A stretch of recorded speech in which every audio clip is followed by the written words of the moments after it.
Page Park.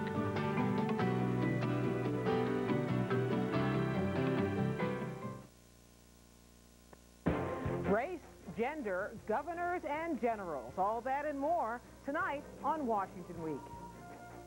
Who is winning? I've won twice as many states as Senator Clinton. I've won more of the popular vote than Senator Clinton.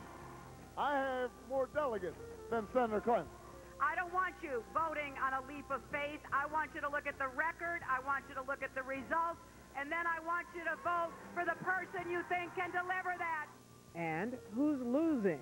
They better just lay off me. I'm outraged that they would think I'm racist.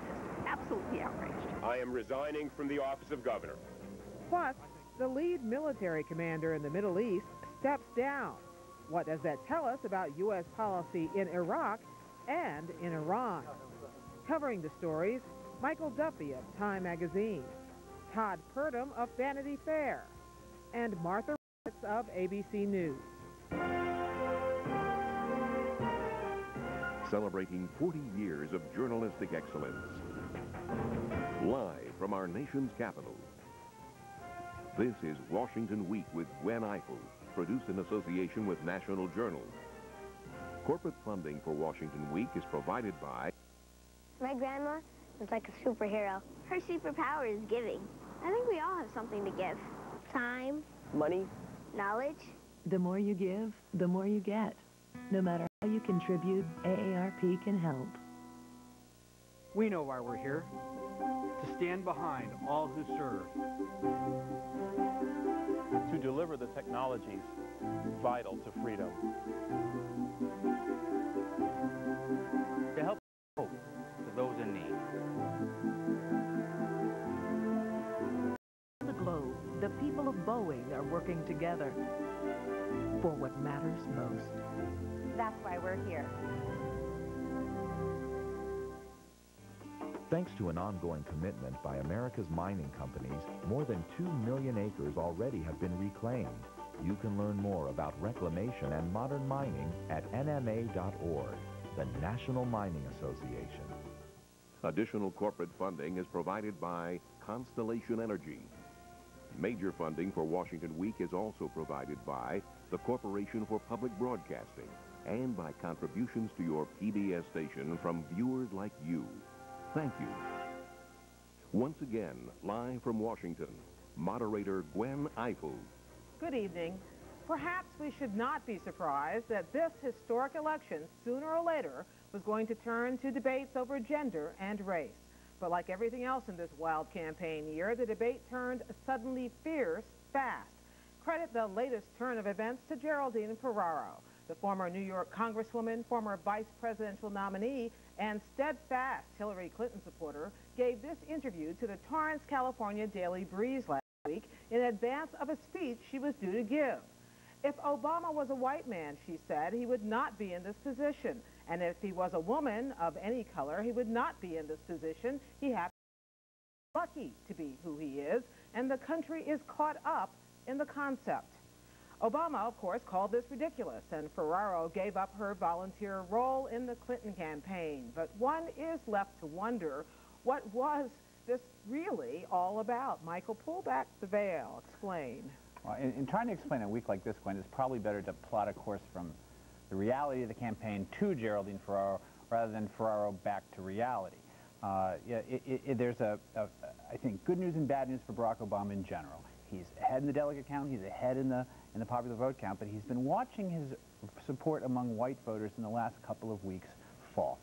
He began in Wisconsin and Virginia and Maryland with above 40, sometimes 50, sometimes 60% of the white vote, but in recent weeks in Ohio and then this week in Mississippi, it fell below 40 and then below 30%. That's a worry, especially as you go into states like Pennsylvania, Kentucky, West Virginia.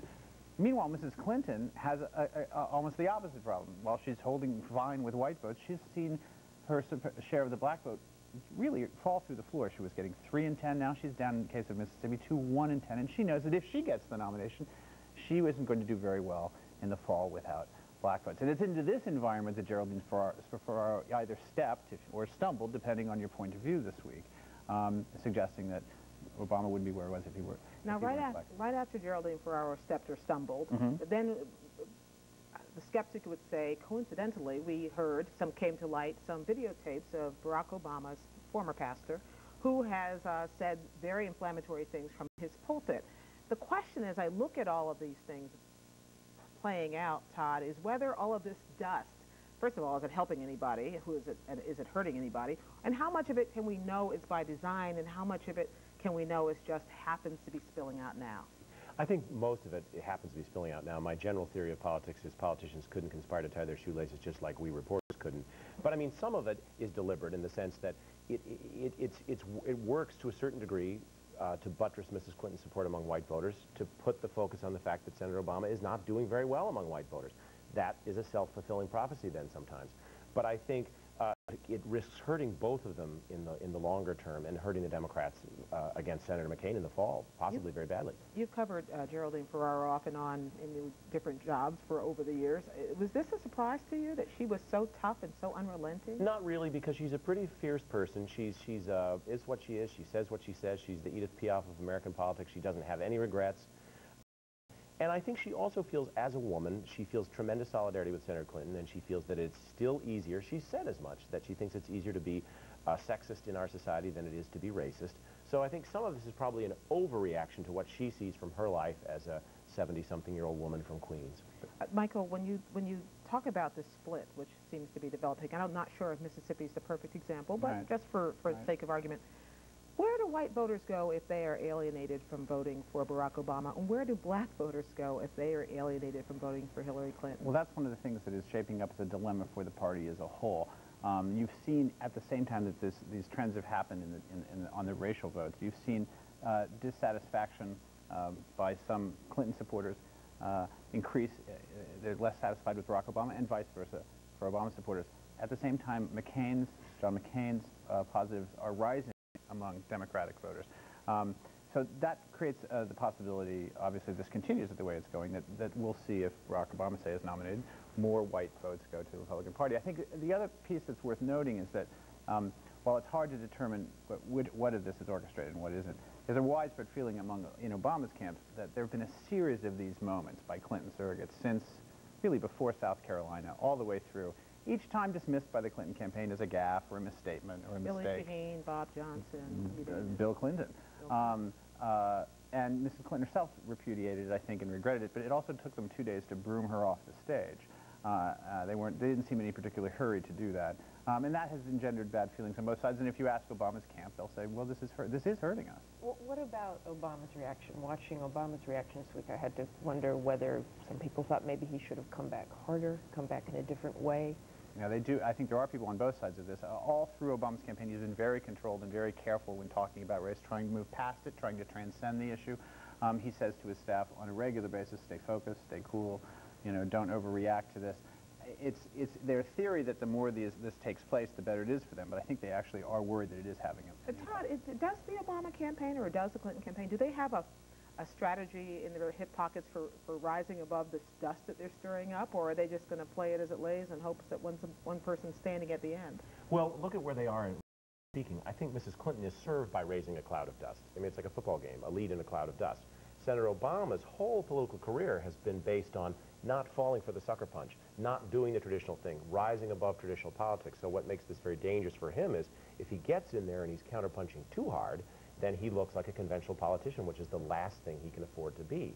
But if he looks deft, if he looks that, sticks and stones may break my bones, you can't really get under my skin, then I think it's okay for him. And so it's a challenge. But it's clearly in the Clinton campaign's interest to have this dust up in the air. But more than the dust, is it hurting Obama? Is this sort of racial code hurting Obama, do you think? Well, I think there is some evidence that it's certainly his numbers in the polls are beginning to change in terms of the makeup of his coalition. Whether it's tied to the code is hard to say. One Obama official told me tonight that it's definitely hurting whether it's orchestrated or not. You can see even in Ohio, this is now 2 weeks ago, it seems like an eternity, there are 88 counties in Ohio. Obama won 5. 5 of 88, the big 4 cities, and the wealthiest white county in the state. But here's so that's just a picture of his coalition. I'm sorry. I know it's something I saw in the NBC Wall Street Journal poll today, which suggests that maybe some of it is also hurting the Clintons, and that's when asked about negative, positive feelings about Bill Clinton. He's now up to, I think it's a 44% negative. People who say they're very uncomfortable with Bill Clinton's role in the campaign. Is that damaging, or is that something that can be shoved off to the corner? No, I think that's damaging because that comes back to this whole question of, are you getting a package deal? I mean, Mrs. Clinton has succeeded in this year when she's been there on her own, in her own pioneering way, finding her voice in New Hampshire, speaking to the women of Ohio and Texas. That's been when she succeeded. When she's caught up in this whole ball of wax involving her husband and a hangover effect from the Clinton years, that's troubling for her. Let's talk about another big fight which is playing out this week. A long week it was, perhaps even more confounding than our periodic debates over identity politics. It's the ongoing public negotiation over what is to become of Democrats in Florida and Michigan. What we believe is that there should be some way of arriving at a fair settlement that respects the fact that there were rules in place, but also make sure that the Michigan and Florida voters are seated. The nearly 2.5 million Americans in those two states who participated in the primary elections are in danger of being excluded from our democratic process, and I think that's wrong. Senator Clinton, Senator Obama, someone want to translate all that for us? Well, I think it gets very tricky for Senator Clinton because Senator Obama played by the rules, and so did she until it turned out not to be convenient for her. Everything that she's saying now reminds me of what I heard week after week in Tallahassee during the recount when Jim Baker was down there saying that what Al Gore wanted to do was change the rules after the game has been played. And no matter how she slices it, that is what Senator Clinton is asking to do now. And that isn't fair. When she said that the Michigan election was fair, Senator Obama's name didn't appear on the ballot, and she said that was his choice. Come on, it wasn't really his choice. It's what all the other candidates did, and it's what the Democratic Party told them to do. So I don't think it's fair to punish him for following the rules just because she'd like to get those delegates. Well, has this gotten so complicated that the average voters, number one, are tuning out, and that all of the party leaders are just basically intent on finding a deal at this point? Well, it's gotten so complicated, there are moments when I even tune out a little bit. And you notice that in the case of Florida, which proposed a fix that they weren't all that thrilled about, the state party, the members of the Florida delegation in Congress, and I don't think we're for this. Mail-in vote they were talking right. about. The only clarity that I can find on what is going to happen, since it's really hard to know what happens going forward, is someone said to me, nothing will change in terms of until both campaigns agree. You know, Obama has to agree to a redo or a kind of a redo, and so does Clinton. That's not going to happen, I think, until after we get past the regular voting. But maybe. And when, a little bit more about this campaign fatigue, because even beyond Michigan, Florida, voters tuning out, are they tuning out in general? Are they really tired of Obama and Clinton yet, or not? And then how do they get that back? Well, I know you are. No, I said confused. I didn't say fatigued. I think the turnout in Mississippi was 4 times what it was last time. But in this long period moving up to important primaries. Well, if we have a lot more weeks like the one we had this week, people may get disgusted. But so far, as Gwen points out, the interest in this remains extraordinarily high, and turnout is, as she noted, running exponentially larger. So I think people remain interested. Let me ask you about 2 states, one looking backward, one looking forward. Who won Texas, Michael? Again, you have to call me in August. In some places, the primary took place, they nearly split those votes, but as you know, the caucuses, which happened later, they're just now counting the caucus votes because 1 million people voted that night in the caucuses. They had to tear off little pieces of paper and make people vote on them. And they're still counting the little slips of paper. Get back to me in June. So people can stop writing us and saying that we we're giving her the state, and she did win the popular vote. That much we know. We just don't know what the delegate outcome is. And what's supposed to happen in Pennsylvania? We heard Hillary Clinton's top campaign strategist say, I think yesterday, if Barack Obama, who is not heavily favored there, does not win Pennsylvania, he can't win the general election. Well, first of all, I mean, obviously a Democrat would really need to win Pennsylvania to win the general election. I think it's assuming facts, not evidence, to say that Barack Obama couldn't win Pennsylvania in a general election. And I think this goes back to the question before about whose voters are more charged up and whose will keep participating for whoever the Democrat is. And, I mean, it just seems to me that Barack Obama's bid's fair to, do fine in the general election in Pennsylvania, although it is an issue if he cannot win big state like that, just as it was in Ohio. Speaking of that, how does John McCain fare after this? Whatever happened to him? I think it's a pretty good answered my own question. He's going off to Israel in the Mideast, right? Yeah. So I think it has to be a pretty good week for him. Well, that's the question to me, is the long-term yes. damage or the long-term fallout from the squabbling, from the indecision, from the uncertainty. From the racial divide. I mean, yeah. Both Clinton and Obama are going to, you know, we saw them on the Senate floor briefly at the end of the week patting each other on the back and talking. What was that? You could hear a kind of massive sigh of relief throughout the city saying, oh, look, they're still on speaking terms. I think at the same moment they were doing that, their advisors were still... Yeah, shooting something at each other. They're now poised on the edge of a place where they could, you know, they're kind of tied up, and each has what the other needs, whether it's this kind of vote or that kind of vote. And that raises, again, the prospect, which everyone thinks is impossible and never going to happen, that they eventually team up. I tend to still be in the it's never going to happen camp, but if we keep going down this road, neither of them will have the coalition needed to beat John McCain in the fall. And so that's now.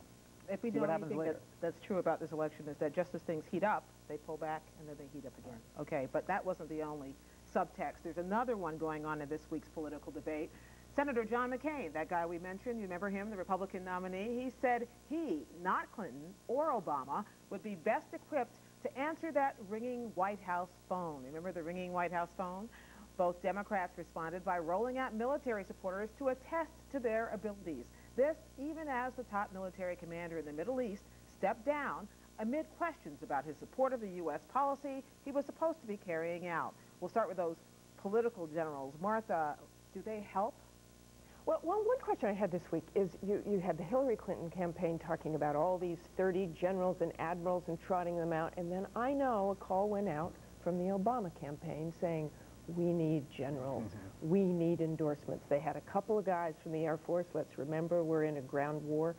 I think the generals, when they come out and they endorse, people may see, oh, isn't that great? But aren't these the same people who are complaining that Rumsfeld politicized the military and was asking which generals should be promoted by their political bent?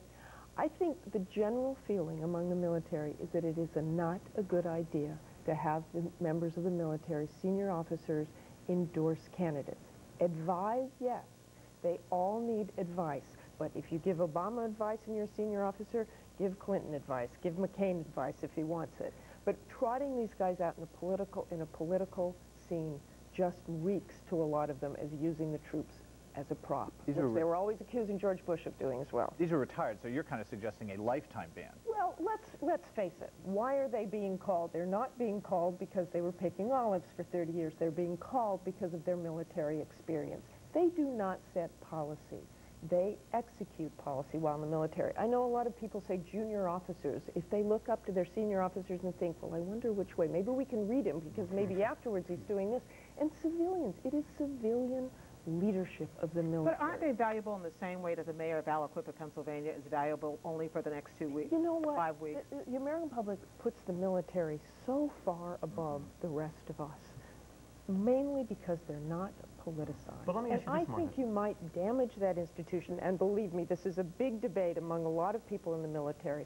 But I think, again, there's a difference between endorsing and advising. I think that's a very good point. But suppose General Colin Powell, just suppose, endorsed Barack Obama. Or running for office. And I think once you've been, not Colin Powell running for office, but once you're out and you're in the political arena and you're a part of the government, it's different than endorsing. It's different, I mean, Eisenhower, it's different if you run for office. It's different if you're Wes Clark. You are a citizen after all, and if that's what you want to do. And let me ask you about another thing that came out in the military, and that was Admiral Fox William Fallon. Yeah. William Fox Fallon. I love that nickname. He stepped down as head of the U.S. Central Command, and there was much questioning about the circumstances of his departure. What really happened? Well, the circumstances of his departure are quite frankly because he gave a whole lot of press interviews saying things that the president, that the vice president probably in particular, and that many people in the Pentagon did not want him saying in the press. Let me go back to that same point. The military does not set policy, they execute policy. If you read a lot of these interviews, you heard Admiral Fallon saying things like, you know, it doesn't really help if we're rattling the saber on Iran. In a sense, that left the feeling that he was questioning policy. But I've heard Secretary Gates say something very similar. The last thing we need is another war in the Middle East. How is that different than what Admiral Fallon Because he's a civilian, because he heads the Defense Department, and that Admiral Fallon is supposed to execute policy. He's supposed to give his advice. He's supposed to give his advice to civilian leaders, and I'm sure he did. But by taking that out into the press and looking like he's not on the same page with the policy and questioning that. Now, people might say, well, wait a minute, he's a hero because he did those things. He had a chance to do that in private. Was he really not on the same page? Probably Admiral Fallon was pushing diplomacy more than some people in the administration, that he did not want to make it look like we were about to bomb Iran.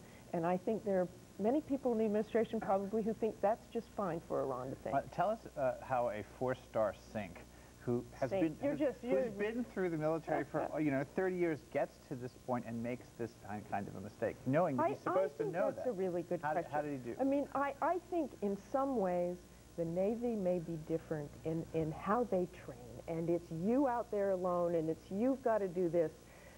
When you talk to Admiral Fallon, yes, when you talk to Admiral Fallon, you hear him say, and in this quote from the Esquire magazine that really got him in trouble, it's my job to do that. It's my job to do that. I mean, the fact is, it's not just his job. He is part of this entire strategy building, tactics building organization that should come together in the end. Is there a perception that's taking root, which maybe also is driving some of the reaction to comments like that, that things maybe aren't going as well as they have been in Iraq?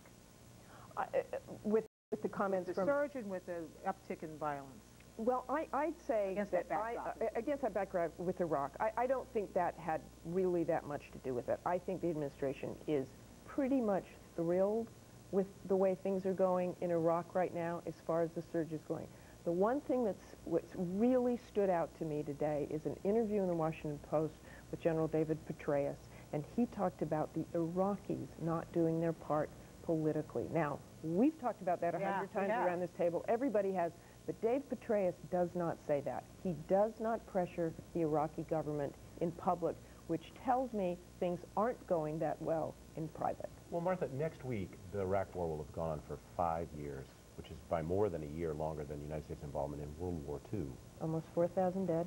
What do we see for it, and how long are we going to be there? Well, I think we can't answer that, and I think what this president is trying to plan for is what happens in the next year. But after that, it depends on who gets in there. And Martha's getting on a plane, going off with Vice President Cheney to the Middle East. Tell us all about it when you get back. Farewell. Thank you, everybody. Once again, we are leaving you just a wee bit early to give you the opportunity to support your local PBS station, which in turn supports us. You like my little St. Patrick's Day? We keep up with daily developments all week on the News Hour with Jim Falera. And we'll be back full length next week on Washington Week. And to Nancy Duffy, happy birthday. Good night.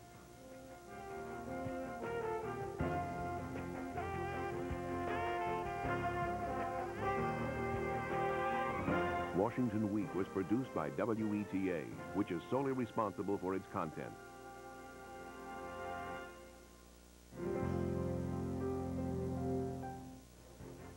Corporate funding for Washington Week is provided by... Sometimes I think grown-ups have more fun than kids. They get to do cool stuff, like go on cruises. And ride motorcycles. Yeah, grown-ups have it made. AARP can help you get the most out of life. We're proud to champion your future and the future of every generation.